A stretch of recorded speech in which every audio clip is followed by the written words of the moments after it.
भक्तीचे ते वर्म जयाचे हाती तया घरी शांती क्षमा दया अष्टमहासिद्धी ओळंगती द्वारे नवजाती गुरे जवळीला तेथे दुष्ट गुण न मिळे निशेष तेथे दुष्ट गुण न मिळे निशेष चैतन्याचा वास झाला माझे संतुष्ट हे चित्त सदा सर्व काळ तुटली हळहळ गुणांची अष्टमहासिद्धी ओळंगती द्वारी नवजाती दुरे जवळता तुका म्हणे त्यांचा देव सर्व भार तुका म्हणे त्यांचा देव सर्व भार चालवी कामार होमोनिया अष्टमहासिद्धी ओळंगती द्वारे नवजाती दुरे जवळता प्रथम नमन गुरुनाथा उमा शंकराची असुता चरणावर ठेवली माता साष्टांग यात्रा दुसरे बंधू सारदा चतुरांगणाची आत्मदा वार्षिकी पाठी सरस्वतीच्या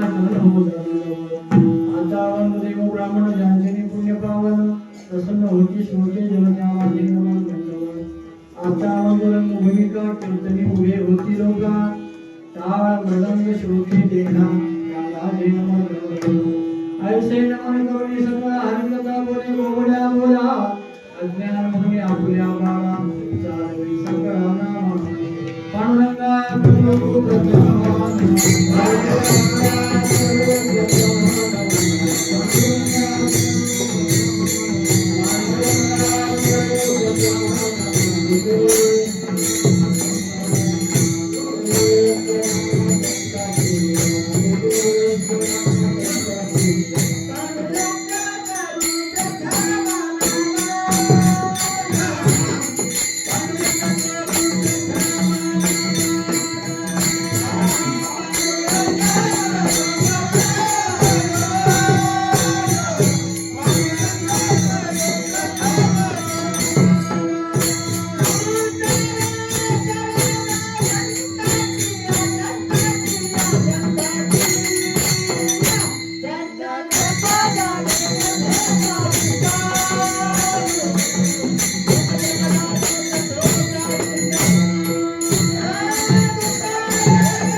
स्मरण होय सकल विद्यांचे अधिकरण हेचे मंगल चरण श्री गुरु देव नमस्कार हरे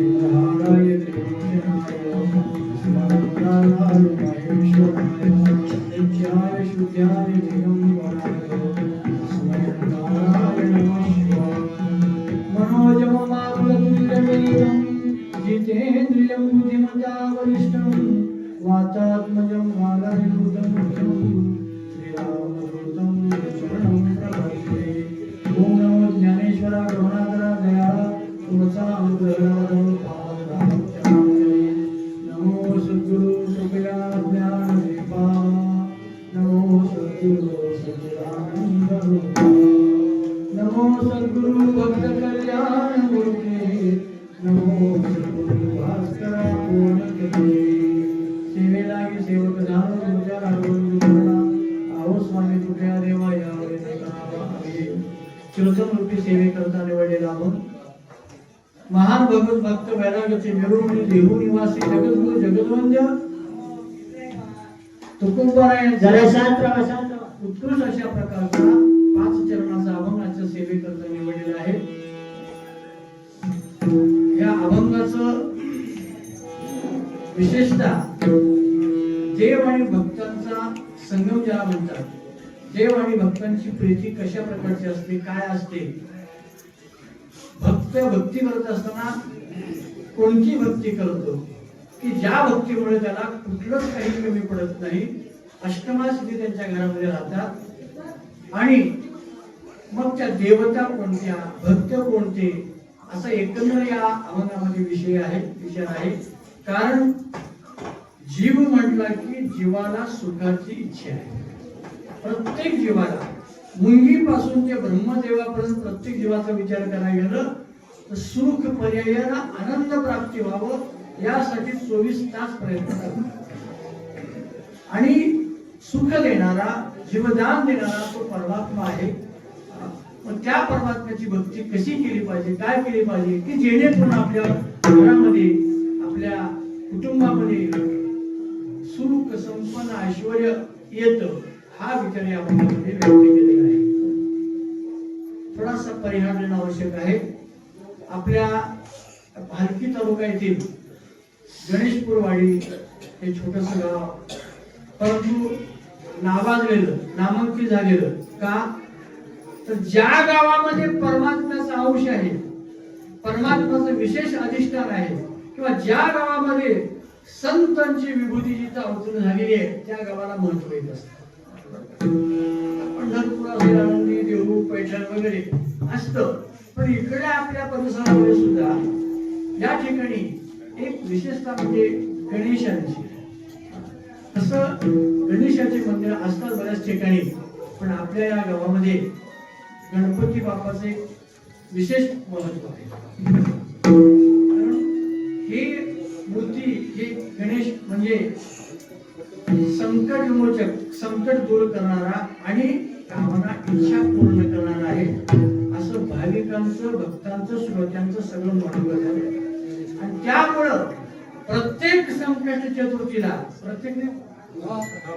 चतुर्थीला या ठिकाणी भजन कीर्तनाचा कार्यक्रम, अन्नदानाचे करारे भोजन, फार अधिकारी कोण ते, हे अधिकारी भोजन करून देवाचं गुणगान ऐकण्यासाठी जे थांबलेले आहेत ना, ते अधिकारी, ते वेगवेगळ्या सद्भक्ता करून त्या ठिकाणी अन्नदान असेल, महाराजांचा असतील, भजनकरी असतील, त्यांचा जो काही सगळा खर्च म्हणजे काय, एक महान भक्त, एक व्यक्ती असतो, ते करत असतात. आणि ही संकट चतुर्थी आजची जी आहे, माझ्या वाट्याला सेवा आलेली आहे, आणि ही सेवा आपल्या मार्फत आली. आजच्या सेवेचे यजमान, मालक म्हणजे अन्नदानाचे संपूर्ण या कार्यक्रमाचं जबाबदारी यांच्याकडे आहे. हरिभक्तीपरायण बालाजीराव बाबूराव तुगदे, डाबरगाव, तालुका मार्केट, जिल्हा बिदर, आणि आडत मार्केटमध्ये ज्यांचा व्यापार आहे, आडत आहे, असे एक व्यापारी वर्गातले, पण आपलाही वाटा या परमार्थामध्ये गेला पाहिजे, केलंच पाहिजे, हे त्यांना सद्बुद्धी परमात्म्याने प्रेरणा दिलेली आहे. आणि म्हणून भक्तीला आडत मार्केट असं तरी या ठिकाणी येऊन थोडा मोठा खर्च करतात ते, म्हणून त्यांनाही गणेशांचा कोटी कोटी आशीर्वाद व्हावं असं सगळ्यांनी इच्छा करून एक सोडून 2 YouTube चॅनल पुढे आहे. इकडे धनाजीरावचं YouTube चॅनल गायत्री, माऊली गायत्री, आणि इकडे आमचे प्रदीपराव पवार यांचं मनोभावच करतात ते, त्यांचं आहे. हे आपलं भाग्य आहे. त्यांनाही खरोखर परमात्म्याचा आशीर्वाद, आमचा आशीर्वाद त्यांनाही त्यांच्या कार्यक्रमामध्ये किंवा त्यांच्या व्यवसायामध्ये त्यांना खूप मोठी प्रगती व्हावी. कार्यक्रमाला प्रारंभ करत असताना अभंग 5 चरणाचा जरी असला तरी भक्त आणि भक्ती या विषयावर विशेष प्राधान्य. मनुष्याच्या जन्माला आल्यानंतर प्रत्येक जीव हा कुण्या ना कुण्या देवाची भक्ती करतो. असं नाही की बाबा ठराविक माळकरीच वर्ग आहे, ठराविक हेच वर्ग भक्ती करणार असं म्हणू नका. प्रत्येक क्षेत्रामध्ये दुकानदारी असेल, मार्केट असेल, नोकरी असेल, शेती असेल, घरकाम असेल, कोणताही व्यवसाय जरी असला, प्रत्येक जीवाच्या ठिकाणी परमात्म्याबद्दलची आस्था, भावना असतेच. प्रमाण सांगू, मनुष्य जात सकाळ स्वभावता भजनशील, झाले असे केवळ माझ्याची ठाई. धनवराय म्हणतात सगळी माणसं भावनाशील आहे. आता भावनाशील एकाच शाळेमध्ये सगळे विद्यार्थी आल्यानंतर सगळेच विद्यार्थी पास होतात असत नाही. ज्याच्या त्याच्या अभ्यासाला, त्याच्या प्रगतीमुळे बरं का, कोणी पुढे जातो, कोणी डॉक्टर, कोणी इंजिनियर, कोणी काय होतो, कोणी काही होतो, मनात कोणी कलेक्टर होतो. कोणी फेल होऊन घरात बसतो. तसंच आहे तुमचं. सगळी माणसं, कोट्यावधी माणसं परमार्थाला लागले असले तरी एखाद्याचा नंबर लागतो म्हणतात. भगवान कृष्ण परमात्मा गीतेमध्ये वर्णन केले, हजारो माणसामध्ये एखादा ज्ञानी येतो. श्लोक आहे का, मनुष्यानाम सहस्रेषु कश्चित् तदि सिद्धये यततामपि सिद्धानाम कश्चित् भवेत् तत्त्वतः. असं आमचे शिवाजी महाराज तिकडे ते पारायण करतात. महाराज तुला माहिती हजारामध्ये म्हणतात. पण माऊलीने ज्यावेळेस अवतार घेतला त्या भूतलावर आणि माऊलीने सगळ्याकडे बघितलं, माऊलीच्या लक्षात काय असावं, हजाराच्या ऐवजी माऊलीने कोटी शब्द दिले. आस्तेच्या महापुरी रिगताती कोटीवरी परिप्राप्तीच्या पैरची पायराची. कोट्यावधी माणसं भक्ताचं असं म्हणायचं चाललेला महाराज, कोट्यावधी. त्याच्यामध्ये तुम्ही आम्ही सगळे चालू, पण नंबर एक कसा लागला. म्हणून हिंदू धर्मामध्ये, सनातन धर्मामध्ये आपल्याला 4 वाटा सांगितल्या. 4 वाटा. एक कर्म मार्ग, दुसरं योग मार्ग, तिसरं ज्ञान मार्ग आणि चौथं भक्ती मार्ग. या 4 वाटा आहेत बघा. योग मार्गाची वाट कठीण आहे. योगाच्या वाटा जे वेगा सुरवटा, त्यांच्या वाटाला त्यांच्या पदाला दुःखच पडतं. बर, योगाच्या मार्गाने जाऊन कदाचित एखादा का स्वतःचा उद्धार करू शकेल, पण योगी लोकांना आनंद मिळेलच गॅरंटी नाही. चांगले मिळू शकेल ना, आनंद मिळाला, परत नवीन यावं लागेल, मिळत नाही. एक त्यांचं ध्येय सफल झालं तरी जीवनात त्यांना आनंद मिळत नाही. कर्ममार्गाच्या वाटेने निघालेले अतिशय सूक्ष्मता आहे कर्मामध्ये बरं का. एवढी सूक्ष्मता आहे ते थोडं सुद्धा म्हणजे काही चुकता येत नाही बरं का. माऊली तर असं म्हणतात, मंत्र चळे थोडा परी धडची होई वेळा. त्यांनी आपल्या घरामध्ये भागवत लावतात, घरामध्ये सगळे त्यांनी सोयी सगळं ग्रंथ म्हणजे आपल्या घरामध्ये देवपूजा भजन करतात महाराज. अशी की विभूती आहे. तर काय म्हणतात, आम्हाला तुम्हाला ते मंत्राचा उच्चार नीट करता आलं नसल्यामुळे उलट होतं. जे साध्य करते ते तिकडे जाऊन दुसरं घेऊन बसतं. चांगला माणूस वेळा होतो, मग किती आवड आहे त्याच्या मार्गात कोण लागावं, अवघड आहे. अधिकारी कमी आहे, अल्प अधिकारी.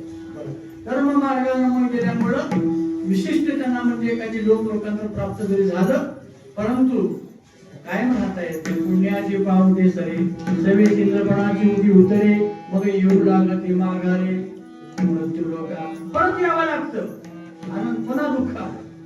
तिसरा प्रकार ज्ञान मार्ग. थोडक्यात बरं का पुढे जायचं. ज्ञान मार्गाचे अधिकारी अल्प आहेत, कमी आहे. मोठा सगळं राहत नाही. पण ज्ञान मार्गामध्ये ज्ञान जरी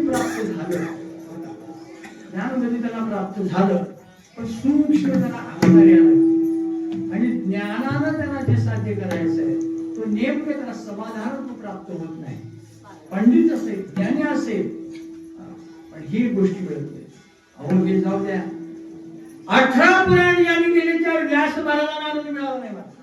माझा भाग ऐकत व्यास महाराजांनी 18 पुराण लिहिले, एवढं घेऊन त्यांना समाधान नाही, आनंद नाही. नारद ऋषीला प्रार्थना करावं लागलं, मला का आनंद मिळत नाही, माझं कुठं काय चुकलं. नारदने सांगितलं, तुम्ही एवढे मोठे पंडित आहात, मला विचारता. नाही म्हणलं, खरंच काय सांगा.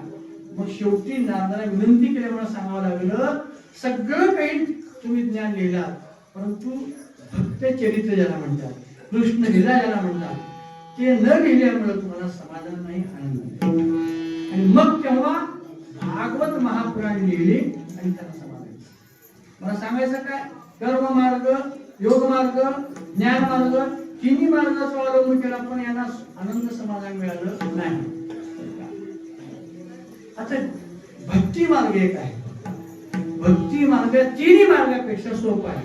अवघ्या वाटा झाल्या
भक्ती पंथ बहु सोपा पुण्य नागवे पापा येणे जाणे कृपा येण्याची आणि म्हणून या भक्ती मार्गाला बहुसंख्य समाज लागला, लाखो समाज लागला, कोट्यावधी लोक या ठिकाणी लागलेले आहेत, तरी पण सगळ्यांना साध्य का होत नाही मला हे सांगितलं. इकडे सोपा म्हणून सांगितले आणि एकीकडे तुकोबार आहे भक्ती मार्ग कठीण आहे म्हणतात. भक्ती तव कठीण शिवावरीला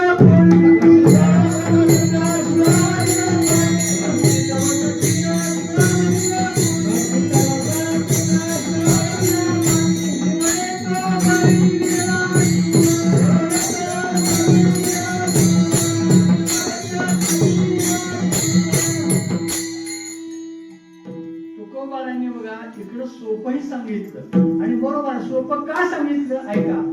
ह्या चार मार्गापैकी भक्ती पंथ सोपा आहे. कर्म मार्गापेक्षा, योग मार्गापेक्षा, ज्ञान मार्गापेक्षा सोपा आहे म्हणून सोपं सांगितलं. पण भक्ती करत असताना मात्र सगळ्याला भक्ती साध्य होत नाही. भक्ती कसं पाहायला गेलं पोळी आहे पण सुळावर ठेवली. सुळावरची पोळी आवड आहे की नाही गाड्या बरं का, तसं कठीण आहे म्हणतात. आता कठीण का म्हणतात, कठीण एकेकडे सोपं म्हणावं एकेकडे कठीण म्हणावं असं काय करणार थोडा विचार करू बरं का. बघा कलियुगामध्ये सध्या जर पाहायला गेलं आता अनेक मार्गापैकी एक मार्ग आहे ध्यान मार्ग. ध्यान मार्ग मेडिटेशन शांतीमध्ये वगैरे किंवा जैन धर्मामध्ये बौद्ध धर्मामध्ये ध्यान मार्गाला प्राधान्य जास्त देतात आणि विशेषतः बरं का. आणि ते लोकांना सोपं वाटतं. बरं मस्त 5 मिनिट 10 मिनिट उगं ध्यानात बसायचं काम सोपं आहे. मग त्याला तिथे या सगळ्या गोष्टी हे विकार करा त्या अहंकार करा हे काही भांडणे तिथे नाही बरं का, चालते म्हणून सोपं आहे सगळ्याला. त्याचं स्थान समजून बघा. ध्यान मार्गाचं केंद्रस्थान साक्षी भाव आहे. ध्यान मार्गाचं केंद्रस्थान साक्षी भाव आहे. ज्ञान मार्गातलं केंद्र मस्तिष्क आहे. म्हणजे ज्ञान हे डोक्यातून आहे, मस्तिष्क आहे.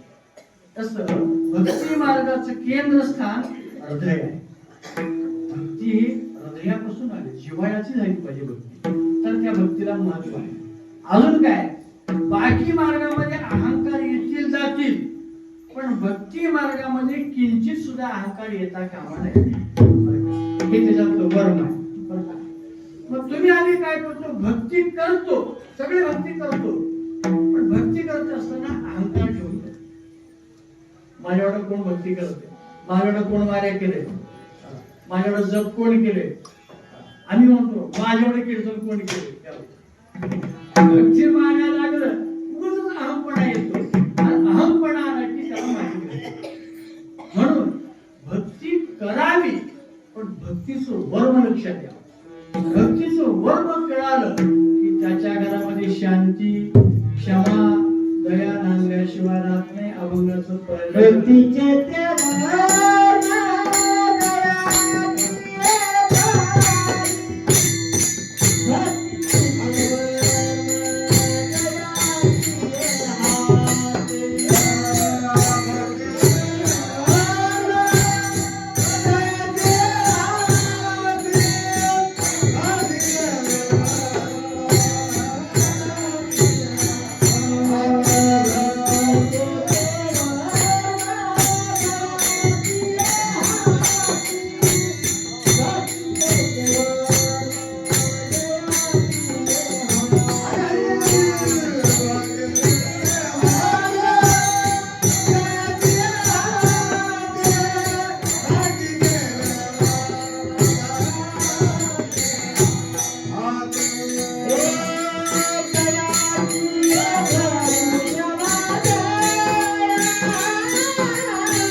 कारण मला पुराणी गाण्याची मला खूप आवड आहे बरं का तुम्हाला माहित असेल वर्म जयाची आधी हे वर्म करावं बघा कसं आहे आमची इथल्या इथलं ट्रस्ट बॉडीचं मला काही सगळे वर्म करावं लागतं प्रत्येकाचा वर्म आहे मग आपल्याला इथे विशेष काय करायचं आहे भक्ती सोपी आहे आणि कठीण आहे बाकीच्या मार्गापेक्षा सोपी आहे कठीण काय आहे तर भक्तीचं भक्ताला वर्मच करावं वर्म म्हणजे नेमकं काय त्याचं ते विशेषतः वर्म म्हणजे काय त्या भक्तीमध्ये निष्कामता आली पाहिजे निरंकार वृत्ती आली पाहिजे निरपेक्षता आली पाहिजे हे त्याच्या भक्तीमध्ये उतरलं त्याला वर्म करा इतका एवढा अर्थ लक्षात घ्या बघा विशेष वेगळे अर्थ आहे ज्ञानेश्वरीचा 12वा अध्याय करा 12व्या अध्यायामध्ये सगळे श्लोक बघा तुम्ही यस्मान् द्विजते लोको लोकं द्विजते या हर्षावर्ष भीड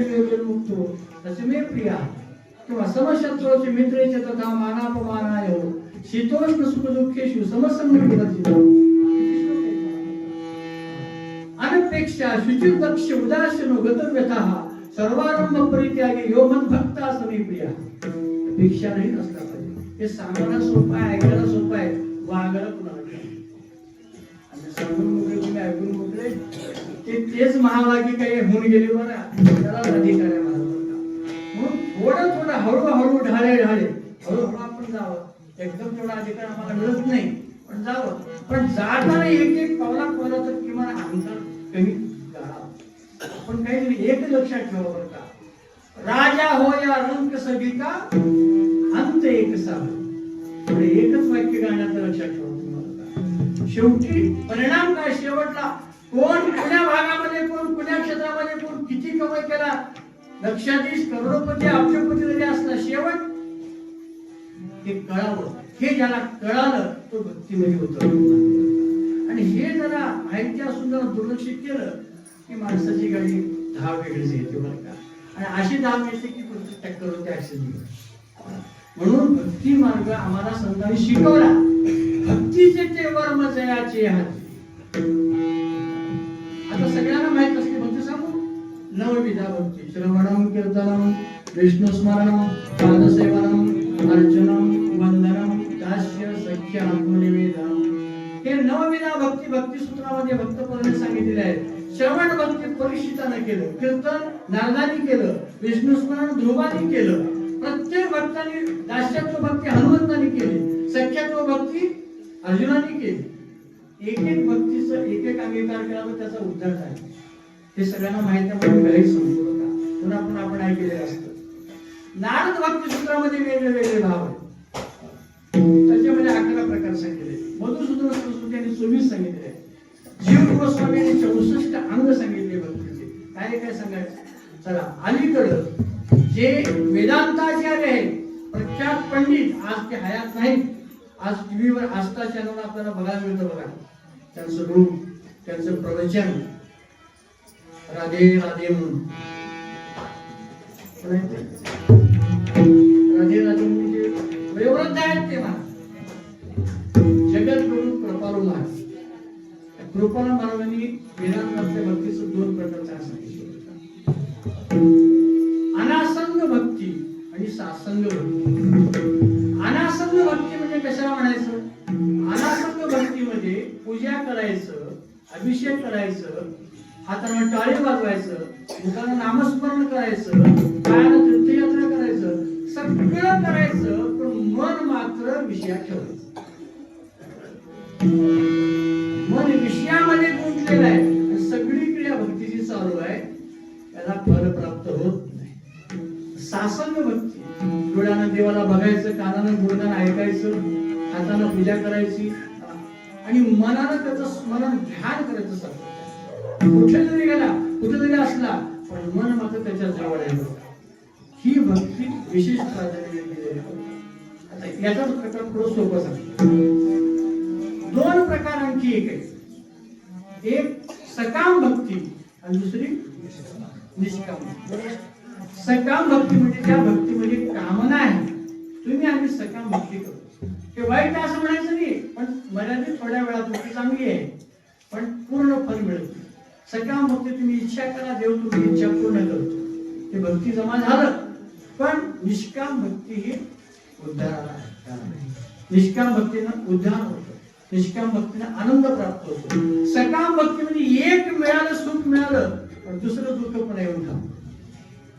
मग पुन्हा देवाकडे देवा एवढं सांग उग देवाला कामाला पाहिजे. ते सकाम भक्ती आपली अशी राहते. यामध्ये कृपालू महाराजांनी सुंदर सांगितलं. महाराज जगद्गुरु कृपालू महाराज सांगतात, एक इंद्रियजन्य भक्ती आणि दुसरी मानसजन्य भक्ती. इंद्रियजन्य भक्ती म्हणजे इंद्रियानी, हात, पाय, डोळा, वाचा वगैरे इंद्रियाला आपण जी भक्ती करतो, ती भक्ती देवाच्या डायरीमध्ये आपलं नाव नोंदणी राहत नाही.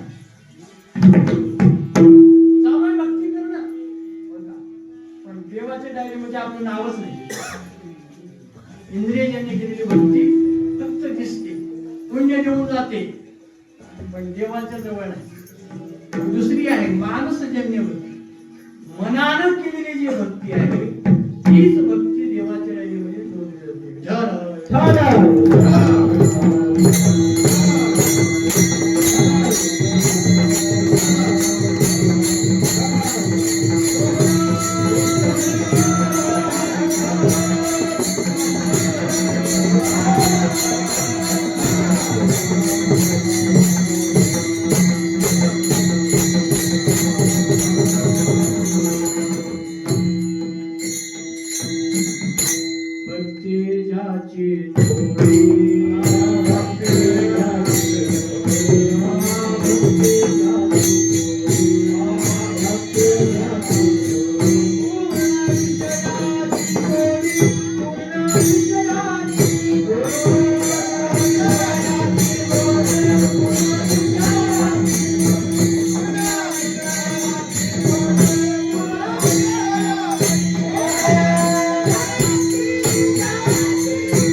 भक्ती ज्याची थोडी पूर्ण विषयाची गोडी. इंद्रियजन्य भक्तीमध्ये आले. मानसजन्य केलेली भक्ती त्याची थोर भक्ती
आवडती देवा. त्याची थोर देवाला आवडणारी भक्ती हेच आहे. कोणती?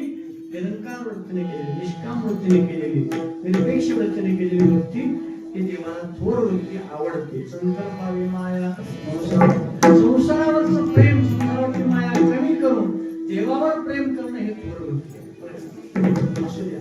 त्या प्रमाणात भक्तीचे ते वर्म जयाची हाती तया घरी शांती क्षमा. आणि मला सिद्धांतानं ज्ञानेश्वरी भागवत अभंगाच्या रूपानं सांगितलं. हे टाळताना सांगितलं की प्रमाण दिले की गोड वाटतं. पण काही श्रोते वर्गाला दृष्टांत दिल्याशिवाय कळत नाही.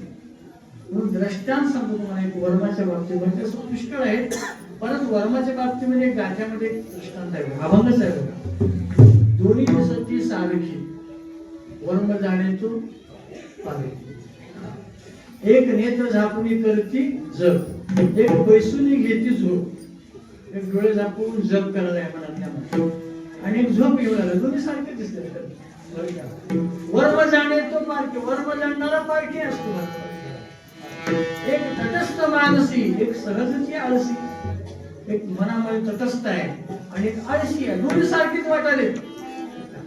वर्म जाणणारा पारखी असतो. त्याप्रमाणे काय झालं, आता आपल्या भारत देशामध्ये आहे, तुम्ही बाहेर अमेरिका वगैरे बघायला गेलं, खूप मोठे प्रगती केली. 70 मध्ये इमारती एवढ्या लांब इमारती असतात. तर 2-4 मध्ये इमारत असेल तर सुद्धा माणसाला वर जायला तयार नाही. त्याच्याला काय लागतं ते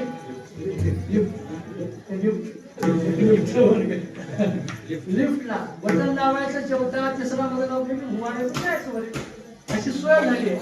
सुखावले माणसं, सुखावले. आता अजिबात नाही. आता पाणी नाही, स्वयंपाक नाही, जानवर नाही, शेताकडे नाही, धुणं सगळं मिशनीवर झालं.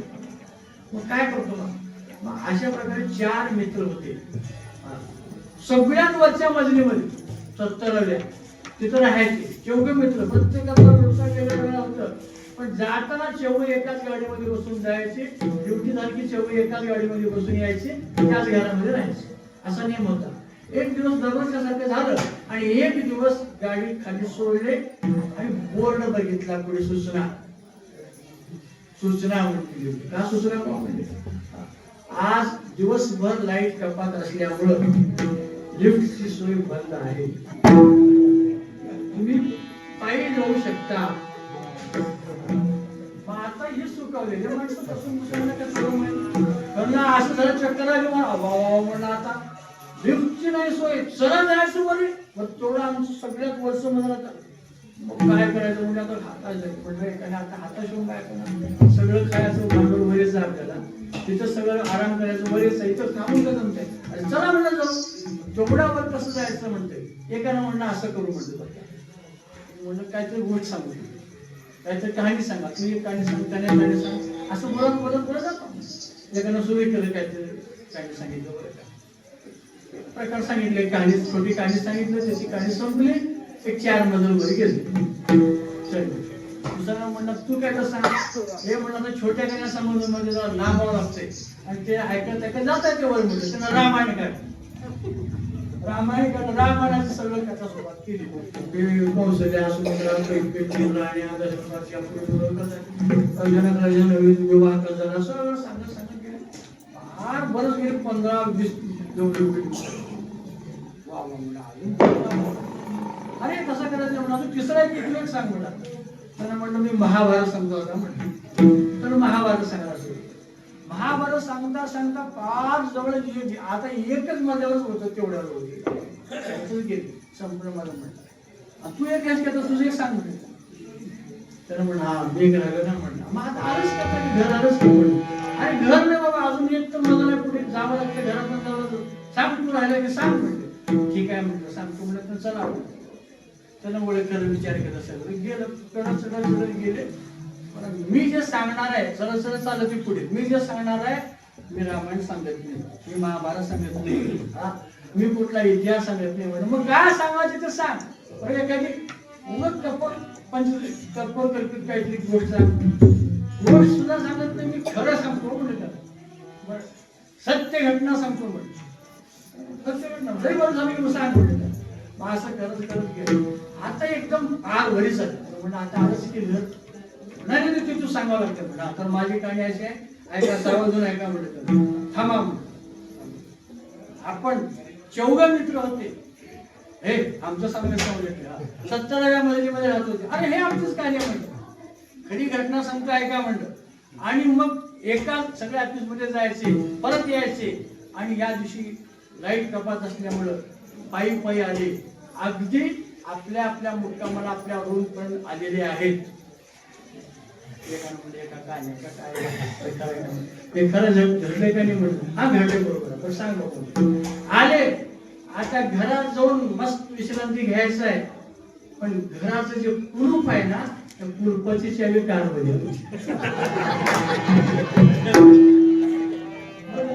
हा झालं काढ. अरे काढ नाही सांगितलं नाही का तुम्हाला म्हणलं, चावी कुठे आहे, चावी माझ्याकडे त्या कार मध्ये ठेवलं, मला आठवणच नाही करायची. आता परत खाली जा आणि परत घेऊन या म्हणल्यावर म्हणजे झालं दृष्टांत संपलं. तुमचं आमचं असंच चाललं, धावपळ झाल्या, धावपळ काय मिळवायचं पळापळी सगळं झाली, पण नेमकी चावी मात्र तेवढी विसरली. भक्तीची चावी विसरल्यामुळे आपल्या जीवनामध्ये शून्य आपल्या जीवनामध्ये. ज्याच्याकडे भक्तीची चावी आलेली आहे त्याला सुख आहे, त्याला शांती आहे, त्याला आनंद आहे. भक्तीची केवळ जयाची हाती, तया घरी शांती जाने भक्ती साची वाला जाने भक्ती साची वाला जाने भक्ती साची वाला जाने भक्ती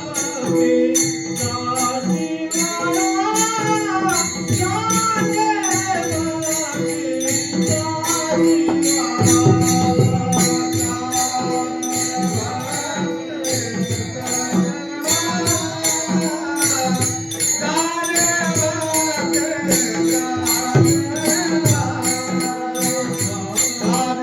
वाला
हरी बोल.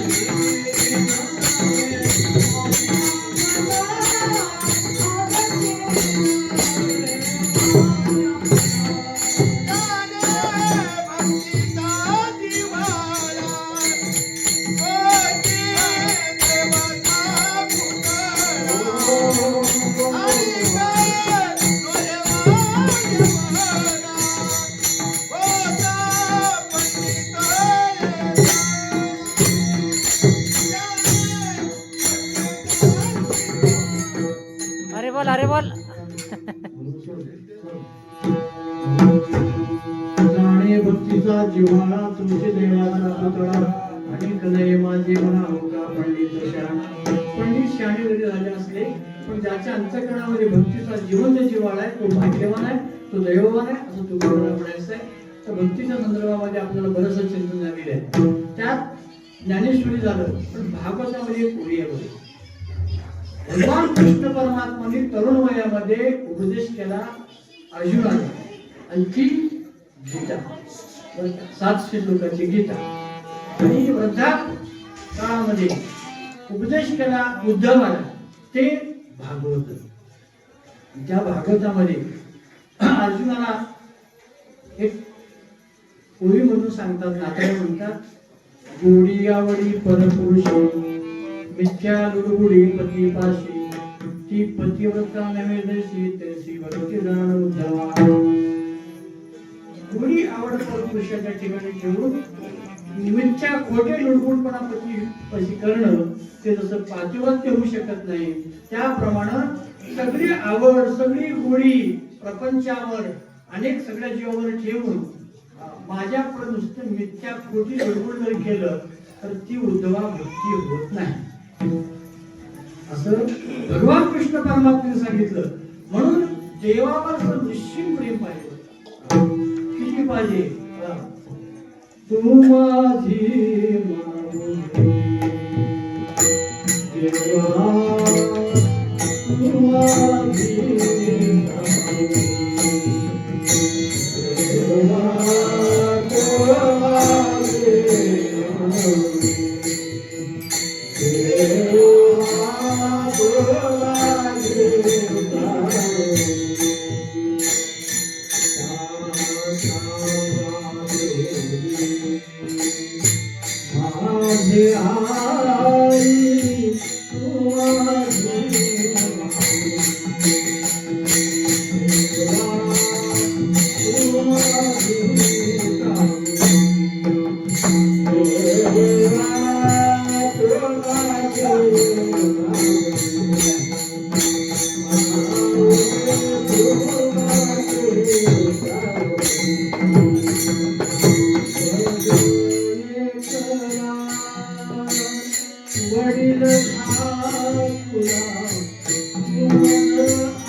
देवाशिवाय त्याला दुसरं काही मागायचंच नव्हतं. देवा तू माझी मावली तू माझी सावली पाहता वाटली माझी आई तू माझे एकला वडील धाकला तू माझा आपला सोयरा जीव सर्वस्वी तू कृष्ण माझी माता कृष्ण माझा बहीण बंधू तुलता कृष्ण माझा किंवा दत्त माझी माता दत्त माझा पिता बहीण बंधू तुलता दत्त. देवही अनेक आहेत. देवदेवता अनेक पुष्कळ देवता आहेत पण भक्ती भक्त करत असतो. भक्तांनी भक्ती करावी. कुणाची करावी? आता सगळे अनेक देव आहेत. कुणी कुण्या देवाची कुणी कुण्या देवाची भक्ती करतं. मग काही देवतेची भक्ती करण्यामध्ये अंधश्रद्धा होते. ती देवता त्याचा उद्धार करू शकत नाही. उदाहरणार्थ सेंद्री हेंद्री दैवते कोणती कुणी भुजे घेते आपल्या पोटाची रडती मागची शिते आवडा हे लोक बरं का. म्हणून करायची आता करू नका कोणाची मला हे सांगायचं नाही, करावं कोणाचं एवढं सांगतो बरं का. त्याला प्रमाण आहे. एकनाथी भागवतामध्ये नाथराने असं वर्णन केलं, विष्णुवीरांची सविता जाण शिव शक्ती का गजवदन या मूर्ती माझी मी आपण सर्वी समान सर्वदा. हे जसं भागवतात नाथरांची बोली आहे तसंच आद्य गुरु शंकराचार्यांनी 5 देवता सांगितले. 5 गणपती पहिली देवता, शिव दुसरी देवता, पार्वती तिसरी देवता आणि विष्णू चौथी देवता, सूर्य पाचवी देवता. या 5 देवता कलियुगामध्ये त्याची उपासना करा, पूजा करा, आराधना करा, उपास करा, त्याची मूर्ती स्थापन करा, त्याचा आराधना करा, काही करा. जसं तुम्ही आता पहिली गणेशांची पूजा मान्य आहे, महाशिवरात्रीला शंकराची पूजा होती, नवरात्रोत्सवामध्ये भवानीची पूजा होती. असं प्रत्येक वेळेस. पण सूर्याची पूजा करता रोजच केलं पाहिजे, पण रोजचं जे महत्व त्याचं राहत नाही लोकांना. रोज नेहमी येणाऱ्या पाहुण्याचं महत्व राहते, रोज घरला भेटायला येण्याचं महत्व राहते, कधीच आला की त्याचं महत्व राहते.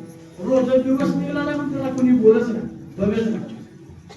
त्याला ओम भूर्भुवः स्वः तत्सवितुर्वरेण्यं भर्गो देवस्य धीमहि धियो यो नः प्रचोदयात् ओम विश्वानि देव सवितः दुरितानि परासो यत् भद्रं तन्नासो. हे श्लोक म्हणावं, रोज नमस्कार करावा सूर्याला आणि पृथ्वीला. तसं आज गणेश पूजा आहे, भक्तांनी गणेशाची पूजा करावी, हे कलियुगामध्ये मान्यता आहे. त्या देवता मान्य आहेत, या मूर्तीमध्ये देव परमात्मा राहतो असं वर्णन आहे. म्हणून भक्तीचे तेवर मदयाची हाती तया घरी शांती क्षमा दया. शांती आली, क्षमा आली, दया आली.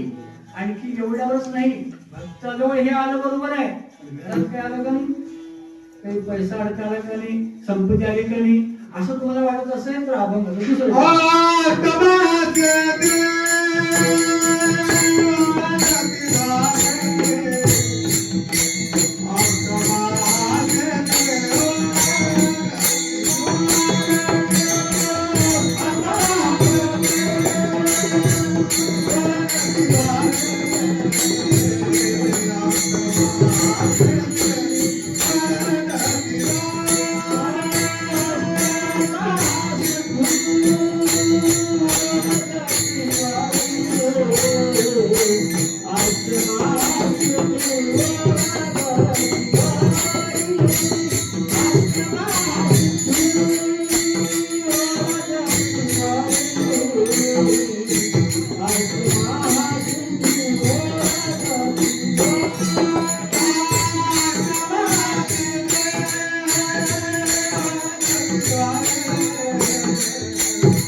Thank you.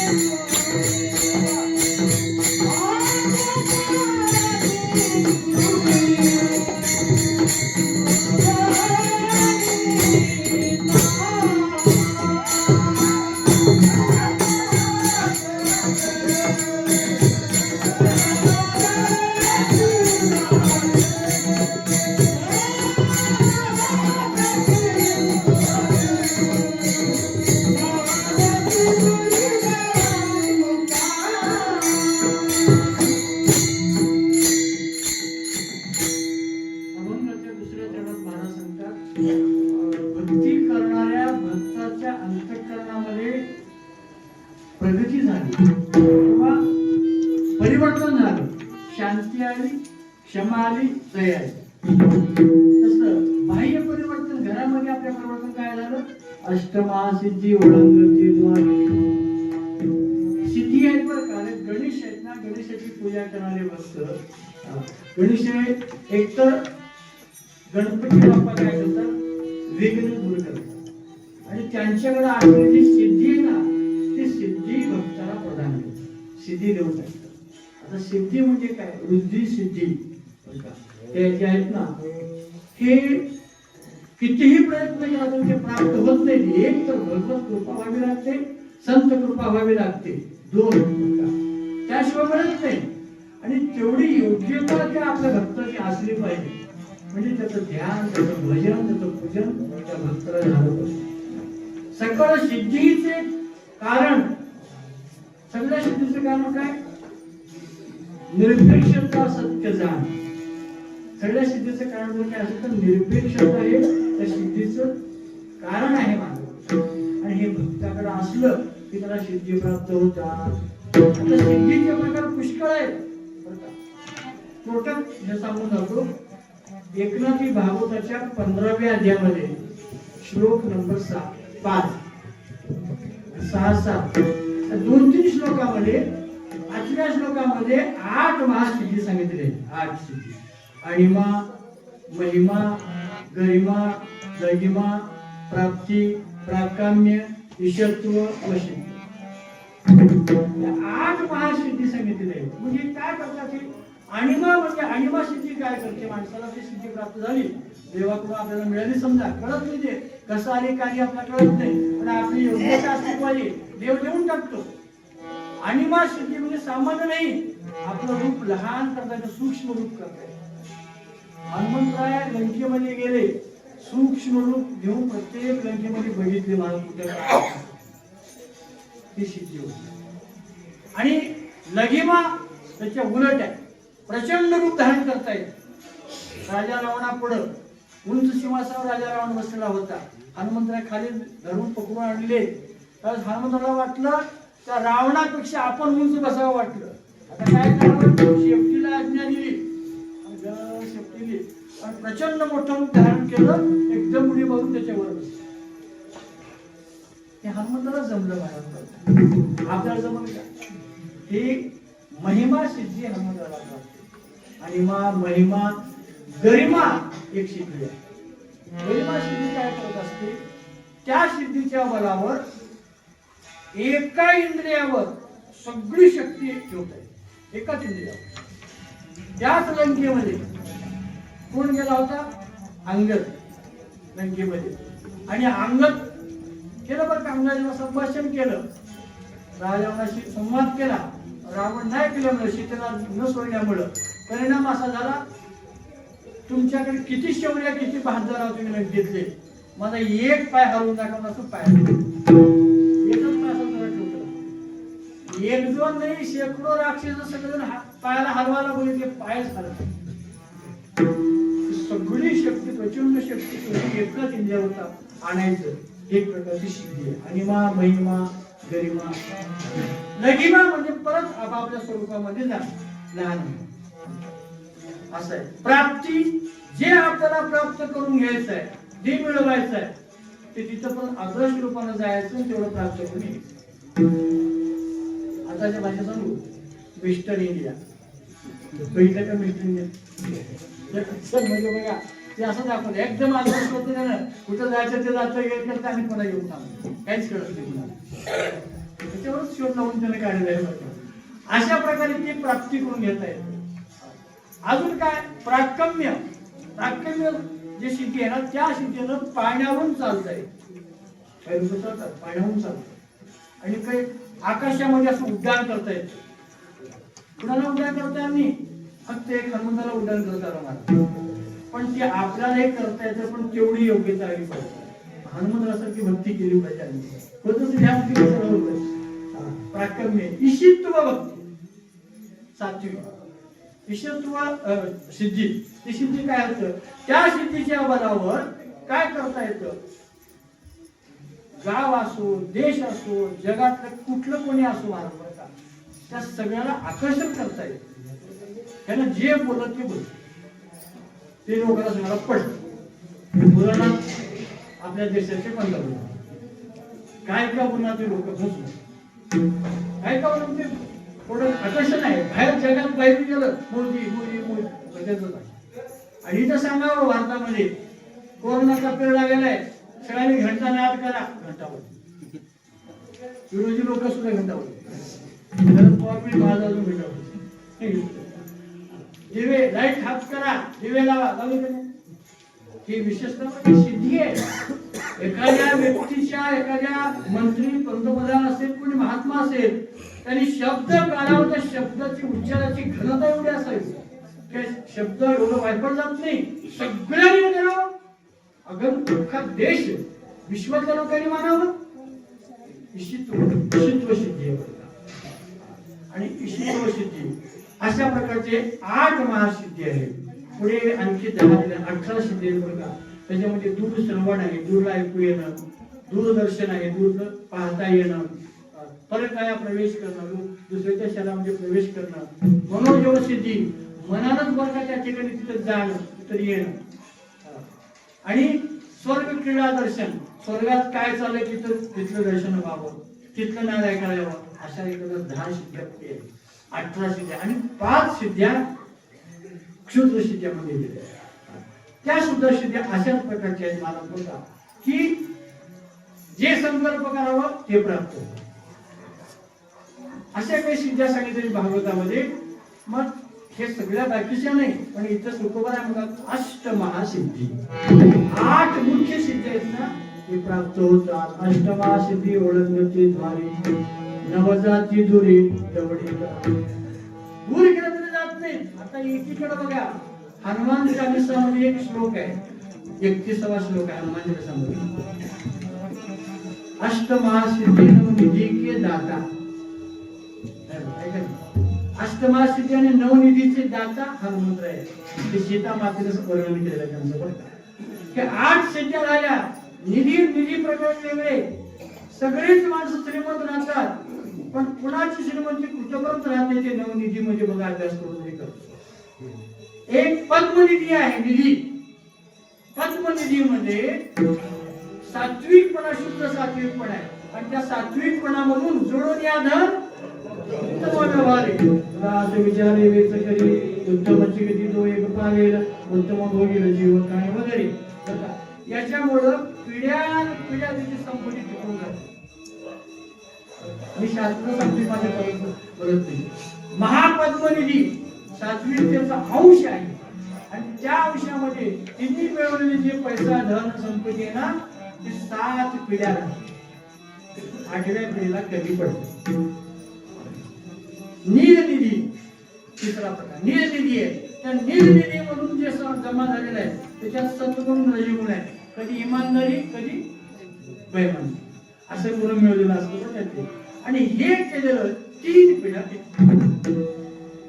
पण अशी पुढे मुकुंद निधी आहे, मकर निधी आहे, शंख निधी आहे, असे वेगवेगळ्या निधीचे प्रकार सांगितलेले आहेत. कोणी जेवढं तेवढं सरकार मानलं, मित्रांना सहकार दिलं, भरपूर सगळ्यांनी सहकार केलं, मोठं प्रचंड धन मिळालं, पण एकाच पिढीमध्ये बरबाद झालं. मुकुंद निधी असं होतं. काही वेगळे आणखी काही निधी असे आहेत की त्या निधीमुळं तमोगुणाचं वृत्ती तमोगुणाची आहे.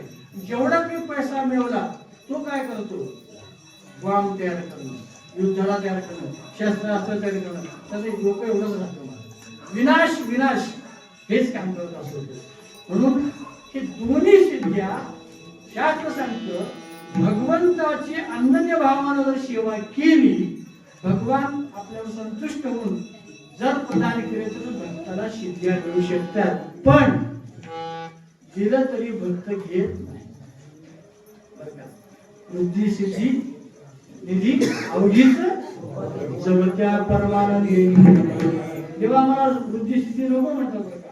घ्या राम, घ्या राम.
सिद्धीद्वारे नवता देवी जवळीचा या सिद्धी किंवा निधी आपल्या दारामध्ये आल्या तरी भक्त त्याला घ्यायला स्वीकार करत घेत नाही. कारण नामदेवांनी बरेच प्रमाणामध्ये सांगितले बघा, तेव्हा माझं सिद्धी नको काय, कारण त्या भक्ताची चित्ताची अवस्था काहीतरी मिळवायची राहते बघा. या ठिकाणी दोन लक्षण पुढे सांगितले. त्या भक्ताच्या ठिकाणी दुष्टपणाची वृत्ती अजिबात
चैतन्याचा सिद्धी प्राप्त झाल्यानंतर सिद्धीचा गैरउपयोग करणारे सुद्धा काही आहे. सिद्धी मिळाली, तपश्चर्या केली, भगवंताची जप तप अनुष्ठान केलं, हिरण्यकश्यपाला मिळालं, राजा रावणाला मिळालं, किती वर्ग राक्षसांना सिद्धी मिळाल्या होत्या.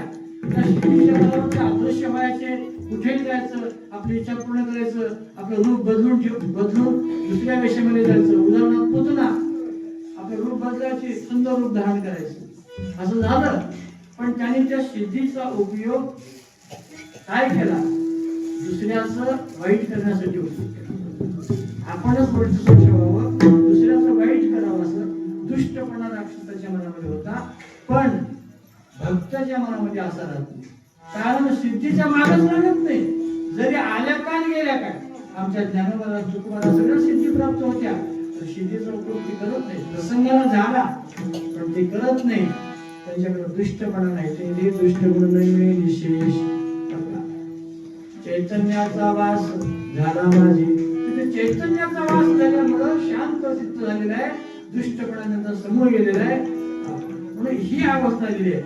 एवढीच अवस्था नव्हे, त्या भक्ताच्या ठिकाणी संतुष्टपणा एक दिवसापुरता नाही, सदा सर्वकाळ संतुष्टपणा आला. चौथ्याच्या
सदा तळमळ चित्ताची हळहळ त्याचे दर्शन न व्हावे म्हणजे शेव असता तो जीवे, तो जिवंत आहे का प्रेत आहे, पण ज्याच्या चित्तामध्ये सारखं तळमळ आहे, सारखं हळहळ आहे, मला समाधान कधीच नाही, त्याचं दर्शनच नको म्हणा.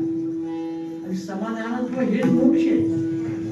विनाकारण कितीही जरी मिळालं, किती जरी देवाला दिलं तरी समाधान नाही. पण त्याला भाग्यवान म्हणत नाही, त्याला दरिद्री म्हणावं नाही. नाथरायणी वर्णन केलेलं आहे, गाठी असता कोटी धन, ज्याचे चित्त नाही समाधान, तो परम दरिद्री जण उद्धवा. कोट्यावधी धन जवळ असून सुद्धा जर समाधान चित्त नसेल तर त्याला परम दरिद्री म्हणावे. आणि आहे तितक्यामध्ये समाधान जो राहतो तो खरा श्रेष्ठ आहे, तो प्रिय आहे देवाला. आणि हे राहणंच म्हणजे याच जन्मामध्ये मेल्यानंतर कुठं स्वर्ग, कुठे काही काही अमुक ठिकाणी इथंच स्वर्ग, नरक इथंच आहे. दुःखात राहणं म्हणजे नरक, आनंदात राहणं म्हणजे स्वर्ग. संताचा संग चोरची स्वर्गवास, नरक तो उदास अनर्गळा. काय तुकोबांनी व्याख्या केली मला, स्वर्गाच्या नरकाच्या कल्पना शास्त्रामध्ये वेगळ्या वेगळ्या वाटल्या तरी तुम्हाला मला सोपं सांगतो तुकोबांनी. संताच्या संगतीत राहणं स्वर्ग, दुःखात राहणं सारखं की नरक. धर्म कशाला? सत्यतोची धर्म, सत्यानं राहणं हेच धर्म आहे. ही जर व्याख्या जगावर अनुकरण केली तर किती शांत राहील मला. सत्य गेले भोळ्यावरी अविद्येची पुरी चाल. सत्य कुठे गेले की, आणि माझा धर्म तुझा धर्म सहित म्हणून धर्माचे आणि धर्माच्या नावाने रक्तपात होणं वगैरे आहे. धनमंदिर पाठ, धनमस्जिद पाठ सगळं कळालं नाही ना. तुकोबांनी सांगितलं धर्म, धर्म म्हणजे प्रेम, धर्म म्हणजे सत्य. जो ज्या घराण्यामध्ये, ज्या क्षेत्रामध्ये, ज्या वर्णामध्ये, ज्या देशामध्ये, ज्या जातीमध्ये जन्मणारा सत्यानं राहतो ना तेच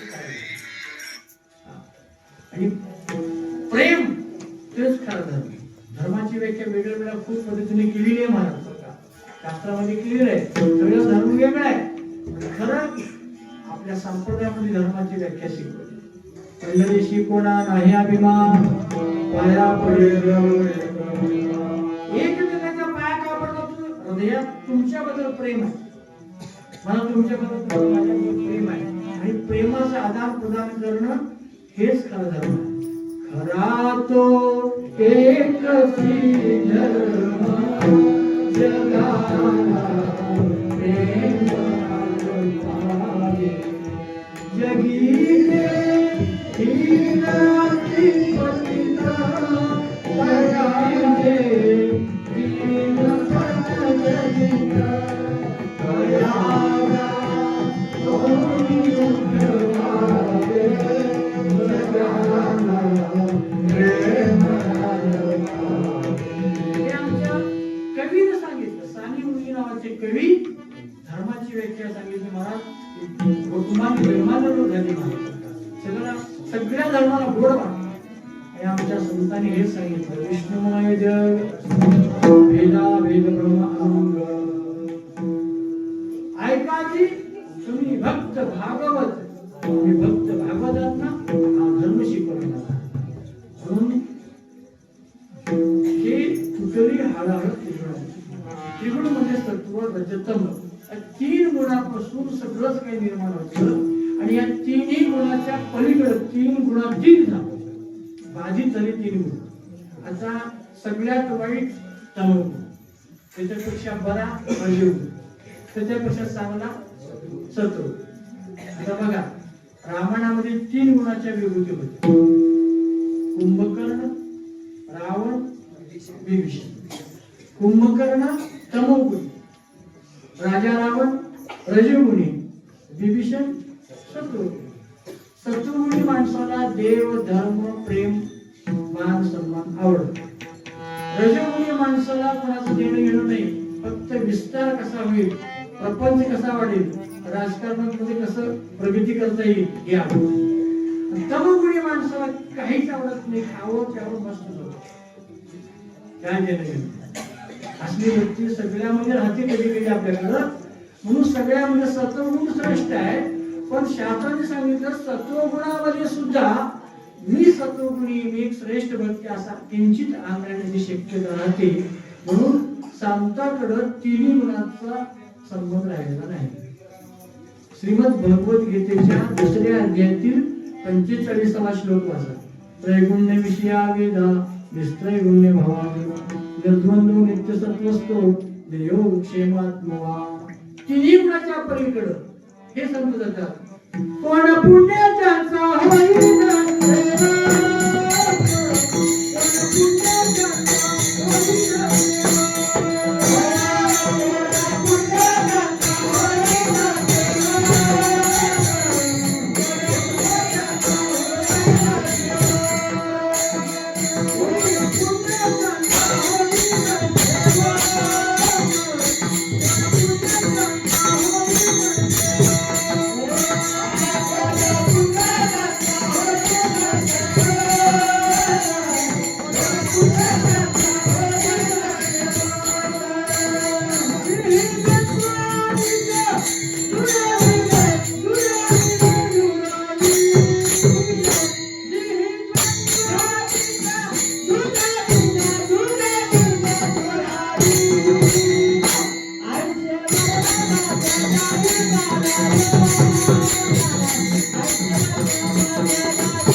जगामध्ये पाहायला गेलं होता, सगळ्या जगामध्ये सगळं जग विश्व द्वंद्वानं भरलेलं आहे. सगळीकडे तुमच्या माझ्या कुठल्याही क्षेत्रामध्ये तुम्ही जा, द्वंद्वाशिवाय जग नाही. पण द्वंद्वाची म्हणजे द्वंद्व म्हणजे मी तू माझं तुझं वेगळं असतं. पण एक संत द्वंद्व राहतो, त्याला सगळेच माझे वाटतात. आणि ही अवस्था येणं हे कोणतं वर्म आहे? ऐसे वर्म मज जावी नारायणा भक्तरे चारपणा. काय वर्म आहे सांगा म्हणलं तर ते वर्म भक्तीचंच वर्म आहे. भक्तीचे जे वर्म द्यायची हाती दया घरी क्षमेची क्षमा घ्या अष्टमाशी केवळं निर्वाणी नवजाते गुरी जवळीता. इथे दुष्ट गुणांची विशेष चैतन्याचा वास झाला माझी, संतुष्ट हे चित्त सदा सर्वता. कुठली हळहळ गुणांची ही योग्यता भक्तांची येते. आणि अशी योग्यता भक्ताची आल्यानंतर न सांगता देव त्यांचे काम करतो. अभंगाचं शेवट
देव सर्व भार.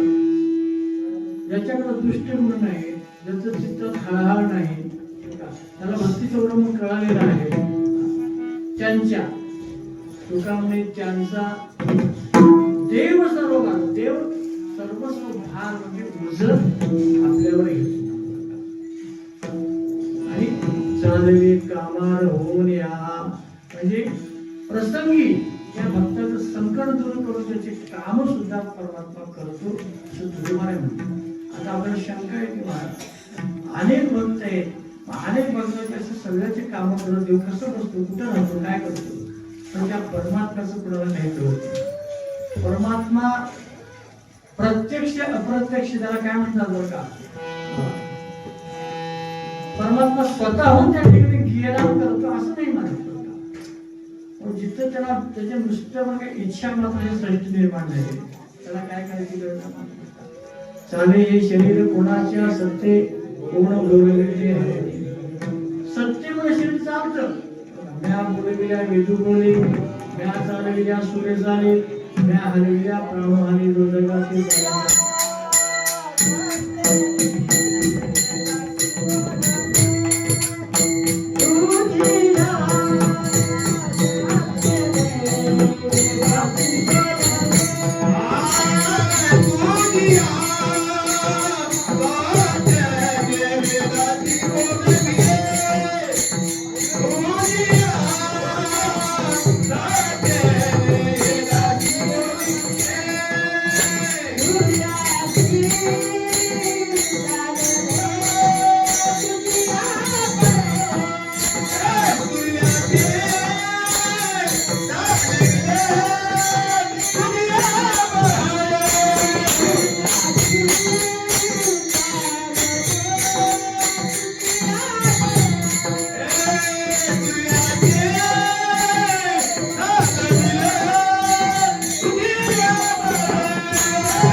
वेदाशी वर्णित तुझ्यामध्ये सत्तेनच होत असतं. म्हणून परमात्मा इच्छा मात्र हे सृष्टी निर्माण केलं. पंचमहाभूतात्मक सृष्टी आहे ना, पृथ्वी आपले वय आकाश देवाने निर्माण केले. आता याला सोपं समजून तुम्हाला एवढं कसं निर्माण केलं आणि बसल्या ठिकाणी कसं निर्माण करता आलं असेल अशी अजिबात शंका करू नका. तुम्ही सुद्धा करता, तुम्ही सुद्धा करता. हे पंचमहाभूतात्मक सृष्टी आहे ना, ही ईश्वर निर्मित आहे. आणि तुम्ही आम्ही निर्माण केलेली सृष्टी ही जीवसृष्टी आहे. आपली जीवसृष्टी कोणती आहे? हे काका, बहीण, भाऊ, मावसा, बहीण, आजी, मामा हे आम्ही निर्माण केलं. हे नातं जे आहे ना, हे माणसाने जीवान निर्माण केलं. बरं, देवानं जसं अनेक प्रकार वेगवेगळ्या म्हणजे का नद्या नद्या पर्वत केले ना, आपणही बसल्या ठिकाणीच करतो. सोपं तुम्हाला कळलं असेल किंवा तुम्हाला वाटतं काय करतो बाबा वाटत असेल. झोपी गेल्यानंतर आपल्याला जे स्वप्न पडतं त्या स्वप्नामध्ये तुम्ही काय काय निर्माण केलं, काय तुम्ही कुठे गेलात, काय बघितलं, काहीच नाही. पण बसल्या ठिकाणी तुम्ही पत्नी निर्माण केला, मुलं निर्माण केली, नद्या निर्माण केलं, कुठेतरी एसटीने बसून चाला, विमानाने बसून चाला, झोपेतच त्याला म्हणायचं स्वप्न सृष्टी.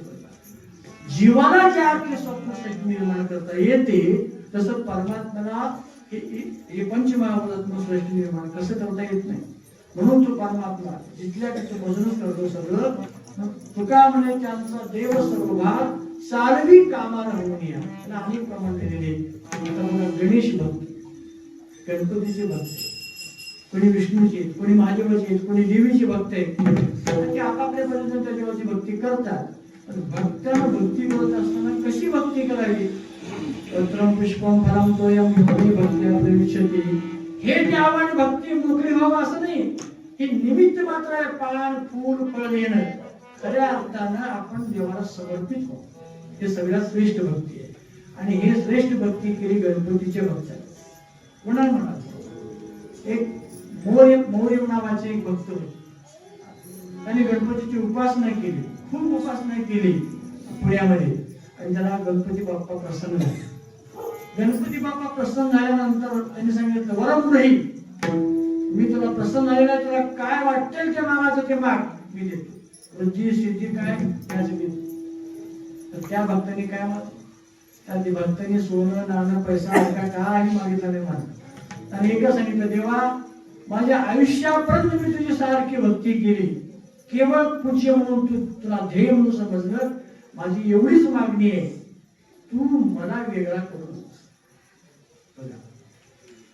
तू वेगळा आणि मी वेगळा असं करू, तुझ्याशी माझं ऐक्य कर. तुका म्हणे गंगा सागर संगमी अवघ्या झाल्या उरली. तसं त्या समुद्राला सगळ्या नद्या नाव वेगळे वेगळे जरी असले, केरळा, मामला, कावेरी, गंगा, इंद्रायणी, चंद्रभागा, आपण सगळे समुद्र घेऊन एकच होता. त्याप्रमाणे मला तू वेगळा करू नकोस, तुझ्याशी समरस करू. देवाला चिंता पडली, आता माझ्या बरोबर माझ्याशी समजलं काय करावं. स्वरूपानंही देवानं आपल्या स्वरूपामध्ये विलीन करून घेतलं गणपती बाप्पानं, आणि त्या भक्ताला नावानंही करून घेतलं. कसं? देवाचं नाव गणेश, बरं का. देवाने काय केलं? गणपती बाप्पा मोरया. गणपती बाप्पा एवढंच म्हणत नाही कोणी, गणपती बाप्पा मोरया म्हणतात. मोरया हे भक्ताचं नाव आहे, आणि भक्ताला आपल्या नावाचं एकरूपता केली. बरं का.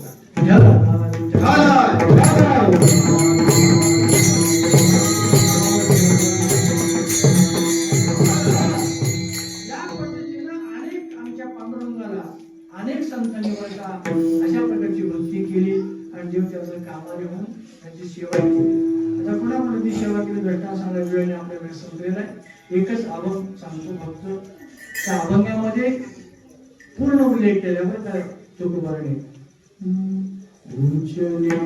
Bye.